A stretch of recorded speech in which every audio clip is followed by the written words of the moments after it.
Hi friends, welcome to Vennela sweet home. అందరూ ఎలా ఉన్నారండి? ఇవాళ సగ్గు బియ్యంతో జస్ట్ 10 నిమిషాలు ఈజీగా కొత్త స్నాక్ ఎలా ప్రిపేర్ చేయాలో చూద్దామండి. ముందుగా దానికి సగ్గు బియ్యం తీసుకోవాలి. ఇలా పిండి సగ్గు బియ్యం ఉంటుంది కదండి, అది తీసుకోవాలండి. చూడండి, ఇలా వైట్గా ఉంటాయి కదా, ఇవి తీసుకోవాలి. 1 కప్పు తీసుకున్నాను. ఈ వైట్ సగ్గు బియ్యంలోనే కాస్త సన్నగా ఉండే సగ్గు బియ్యం వస్తుంది, లేకపోతే దీనికన్నా ఇంకాస్త పెద్ద సగ్గు బియ్యం కూడా వస్తుందండి. మీరు ఏదన్నా తీసుకోవచ్చు. ఇలాంటి పిండి సగ్గు బియ్యమే తీసుకోవాలి. ఇది మిక్సీ జార్లకు వేసుకొని బాగా పౌడర్ లాగా చేసుకోవాలండి. కాస్త బరగ్గానే మిక్సీ పట్టుకోవాలి. చూడండి, ఇలా రవ్వలాగా ఉండాలండి. మీరు ఎంత మిక్సీకి వేసినా కూడా ఇది మెత్తగా రాదు, ఇలా రవ్వలాగే వస్తుందండి. ఇలా రవ్వలాగా మిక్సీ చేసుకొని పక్కన ఉంచుకోవాలి. తర్వాత ఒక ఆలు ఉడికించుకొని పైన తొక్క తీసి ఉంచుకోవాలండి. మీకు ఎంత స్నాక్ కావాలో దాన్ని బట్టి మీరు ఆలు అనేది తీసుకోవాల్సి వస్తుంది.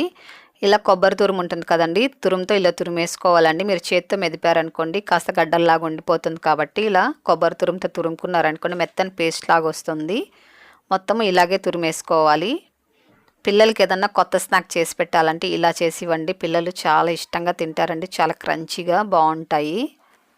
ఈ సమ్మర్లో ఇలా స్నాక్ ఐటెం కూడా చేసి ఇవ్వచ్చండి. సగ్గు బియ్యంతో హెల్త్కి మంచిది కాబట్టి సగ్గు బియ్యము ఇలా కూడా స్నాక్స్ కూడా చేసి ఇవ్వచ్చు. తురుముకున్న తర్వాత ఇందులో కొద్దిగా జీలకర్ర వేసుకోవాలి. అలాగే కొద్దిగా చాట్ మసాలా, కొద్దిగా గరం మసాలా వేసుకోవాలి. మీ దగ్గర చాట్ మసాలా లేకపోతే కొద్దిగా నిమ్మరసం కూడా వేసుకోవచ్చు. ఇప్పుడు సన్నగా కట్ చేసుకున్న పచ్చిమిరపకాయ ముక్కలండి, ఇలా సన్నగా కట్ చేసి తీసుకోవాలి. అలాగే కొద్ది కరివేపాకు కూడా ఇలా సన్నగా కట్ చేసుకొని తీసుకోవాలి. మీ దగ్గర కొత్తిమీర ఉంటే కొత్తిమీర కూడా సన్నగా కట్ చేసుకొని వేసుకోండి. మిక్సీ చేసి పెట్టిన సగ్గుబియ్యం పౌడర్ కూడా వేసేసుకోవాలి. ఇది కాస్త బరగ్గానే ఉండాలండి. ఇందులో 1 టేబుల్ స్పూన్ బియ్యం పిండి వేసుకోవాలి. ఎక్కువ వేయకండి, కొద్దిగా వేసుకోండి. సరిపోకపోతే మళ్ళీ కూడా వేసుకోవచ్చు. మీరు ఇంట్లో ఆడిచిపెట్టిన బియ్యం పిండి అయినా పర్వాలేదండి, లేకపోతే షాప్లో కొన్న బియ్యం పిండి అయినా కూడా పర్వాలేదు. దీనికి తగినంత సాల్ట్ వేసుకొని ఇదంతా కలుపుకోవాలండి. ఇందులో వాటర్ అంతా ఏం వేయకూడదు. ఆలుతో ఇదంతా కూడా బాగా కలుపుకోవాలి. ఇప్పుడున్న పరిస్థితుల్లో పిల్లలకి అసలు బయట నుంచి స్నాక్ తెచ్చిపెట్టలేం కదండి. కానీ ఇంట్లో డైలీ చేసే స్నాక్ తిన్నారంటే పిల్లలకు బోరు కొడుతుంది కదా, అస్సలు నచ్చదు పిల్లలకి. అలాంటప్పుడు ఇలా కొత్తగా స్నాక్ చేసి పెట్టండి, చాలా ఇష్టంగా తింటారు పిల్లలు. ఇదంతా ఒక చపాతీ ముద్దలాగా మిక్స్ చేసుకోవాలి. ఒకవేళ మీకు వాటర్ సరిపోకపోతే కాస్త వాటర్ చల్లుకోవచ్చండి. ఇదంతా కూడా కాస్త మెత్తగా చపాతీ ముద్దలాగా చేసి ఉంచుకోవాలి. మెత్తగా ఉండాలండి, మరి గట్టిగా ఉండకూడదు. చూడండి, ఇలా మెత్తగా ఉండాలి. ఇప్పుడు దీన్ని పక్కన ఉంచుకొని మనం జంతికల గొట్టం తీసుకోవాలండి. ఇలా స్టార్ లాగా వస్తుంది కదా, ఆ ప్లేట్ తీసుకోవాలి. ఒకటి ఉంటుంది కదండి, అదన్నా తీసుకోవచ్చు, లేకపోతే ఇలా 3 హోల్స్ ఉండేది కూడా తీసుకోవచ్చు. ఇది కాస్త ఆయిల్ ఇలా అప్లై చేసుకోవాలి. చుట్టూ ఇలా ఆయిల్ వేసుకొని దీనికంతా అప్లై చేసుకోవాలి. మన ఛానల్లో వడియాల రెసిపీస్ కూడా ఉన్నాయండి, చాలా సింపుల్ ప్రాసెస్లో. మీరు కావాలంటే వడియాలు పెట్టేటట్లుంటే కూడా ఛానల్లోకి వెళ్ళి ఒకసారి చూడండి. అలాగే చాలా స్నాక్ ఐటమ్స్ కానివ్వండి, స్వీట్ ఐటమ్స్ కూడా చాలా ఉన్నాయండి. ఒకసారి ఛానల్లోకి వెళ్ళి చెక్ చేయండి. మీకు నచ్చినట్లయితే మీ పిల్లలకి స్నాక్ ఐటమ్స్ అలాగే స్వీట్ ఐటమ్స్ కూడా చేసి పెట్టండి. ఇదంతా ఇలా ఫిల్ చేసుకోవాలి. ఇలా గట్టిగా ప్రెస్ చేసుకోవాలి. ఇలా ప్రెస్ చేసుకొని క్లోజ్ చేసేసుకొని మీరు డైరెక్ట్ కావాలంటే కూడా ఆయిల్లో కూడా వేసేసుకోవచ్చండి. కానీ ఫస్ట్ టైం చేసేవాళ్ళు ఆయిల్లో వేయడానికి చాలా భయపడతారు కదా, అలాంటి వాళ్ళకి ఒక ప్రాసెస్ చెప్తా చూడండి. ఇలా ప్లేట్లోకి మనము ఇలా పిండేసుకోవచ్చండి.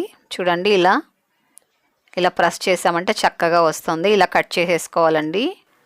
పిండి మరి ఎక్కువ సాఫ్ట్గా ఉండకూడదండి, కాస్త గట్టిగానే ఉండాలి. మెత్తగా వచ్చిందనుకోండి పిండి, ఇవి కూడా కాస్త మెత్తగా అయిపోతాయండి. కాస్త గట్టిగా ఉందంటే పిండి క్రంచీగా వస్తాయండి. కాస్త గట్టిగానే మిక్స్ చేసి ఉంచుకోవాలి. అన్నీ ఇలాగే చేసేసుకోవాలండి. మనకి ఏ సైజులో కావాలో ఆ సైజులో ఇలా కట్ చేసుకొని ఇలా ప్లేట్లో పెట్టి ఉంచుకున్నామంటే ఫ్రై చేసుకోవడానికి ఈజీగా ఉంటుంది. వీటిని ఫ్రై చేసుకుందామండి. స్టవ్ వెలిగించుకొని ఆయిల్ పెట్టుకొని ఆయిల్ బాగా వేడి చేసుకున్న తర్వాత ఇప్పుడు సిమ్లో ఉంచేసుకోవాలి. వీటిని వేసేటప్పుడు సిమ్లో ఉంచుకొని వేసుకోండి, లేకపోతే వేయంగానే మాడిపోతాయండి. కాబట్టి సిమ్లో ఉంచుకొని వీటిని ఒక్కొక్కటి వేసుకోవాలి. చూడండి, ఇప్పుడు వేయడానికి ఎంత ఈజీగా ఉందో. అదే మీరు ఆయిల్లో పిండారంటే చాలా ఇబ్బంది పడతారండి. ఇప్పుడు హై ఫ్లేమ్లో ఉంచుకొని వీటిని ఫ్రై చేసుకోవాలి. వేయంగానే కాస్త ఆయిల్ చల్లబడిపోతుందండి, అప్పుడు హై ఫ్లేమ్లో ఉంచుకోండి. కాస్త ఆయిల్ వేడిగా ఉన్నట్లయితే కూడా మీరు మీడియం ఫ్లేమ్లో ఉంచుకొని వీటిని ఫ్రై చేసుకోవాలి. ఇలా తిప్పుతూ ఫ్రై చేసుకోవాలి. అప్పుడు ఈవెన్గా ఫ్రై అవుతే మంచి కలర్ వస్తాయి. ఒకే వైపు పెట్టారనుకోండి మాడిపోయే ఛాన్స్ ఉంటుంది, కాబట్టి ఇలా కలుపుతూ ఫ్రై చేసుకోండి. చూడండి, ఆయిల్లో వేయంగానే చక్కగా పొంగుతూ వస్తాయండి సగ్గుబియ్యం అంతా కూడా. ఇది కాసేపు మీడియం ఫ్లేమ్లో కాసేపు హై ఫ్లేమ్లో పెట్టుకొని ఫ్రై చేసుకోండి, చక్కగా ఫ్రై అవుతాయి. అలాగే మంచి కలర్ వస్తుంది, చాలా క్రంచీగా ఉంటాయండి. చూడండి ఎంత చక్కగా పొంగాయో సగ్గుబియ్యం అంతా కూడా. చాలా బాగుంటాయండి.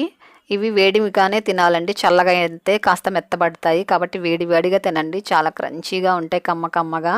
వీటిని ఒక సర్వింగ్ ప్లేట్లో తీసుకొని పిల్లలకి ఇచ్చారంటే ఎంతో ఇష్టంగా తింటారండి మీ పిల్లలు. మీరు కూడా ఒకసారి ఇలాగే చేసి పెట్టండి మీ పిల్లలకి. నచ్చిన తర్వాత ఎలాగొచ్చి నాకు తప్పకుండా కామెంట్ చేయండి. మీకు తెలిసిన వారికి ఈ వీడియోని షేర్ చేయండి, లైక్ చేయండి. తప్పకుండా మన ఛానల్ని సబ్స్క్రైబ్ చేసుకోండి.